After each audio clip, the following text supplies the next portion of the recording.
The co-worker who had tried to help Ryan stepped back in fear, their face pale. I let out a dry laugh. It was me. And honestly, he deserved it. Ryan gritted his teeth and glared at me, then shouted, yeah, I deserved it. I fell for someone I shouldn't have. I'm the one being called a kept man, a plaything. But Claire, he said, looking into her eyes with a mix of defiance and passion, as long as you love me, I'll stay by your side forever. No one can take me away from you. The words were absurd, but the way he said them so firm, so sincere made him seem almost brave. Claire couldn't help but laugh. She reached out to ruffle his hair and said softly, don't be mad. You're going to make me worry. She treated him differently. That much was obvious. I lowered my gaze, no longer interested in the scene. Instead, I calmly said to Claire, for my birthday this year, I want $50,000.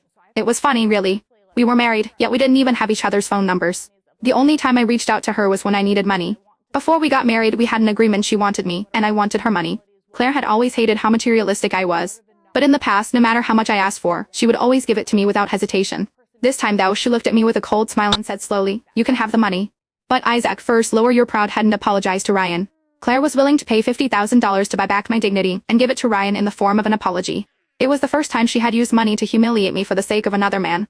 I clenched my fists and forced a laugh, holding back the sudden wave of pain that surged through my body. I turned and walked away. I didn't need the money anymore. For the first time, I was curious about Claire. If one day she found out that this money could have given me more time to live, if she knew how much I'd suffered before I died, what kind of expression would she have then? I went home alone, curling up in bed in pain, drenched in a cold sweat. After taking a sleeping pill, I told myself if I fall asleep, it won't hurt anymore. Half minus the sleep I dreamed of when I was 20 years old. Claire was dirt minus spur back then, but she loved me deeply. That year, on my birthday, I walked past a cafe and saw a couple sitting by the window. The boy was holding a white cake. It looked delicate, delicious, and expensive. I still remember the snow falling heavily that day. I scooped up a mound of snow, turned to Claire and grinned. Claire, doesn't this look like a cake? She bit her lip, pulled me into her arms and held me tight. She didn't let me see the tears welling up in her eyes. 3 days later, she showed up outside my dorm with a cake. When I saw the frostbite on her fingers, my eyes turned red with anger. Through gritted teeth, I told her, Claire, your hands are meant for reading and running, not for ruining just to make me happy. I said I didn't deserve such an expensive cake. She frowned and immediately shot back, Isaac, you're the best person in the world.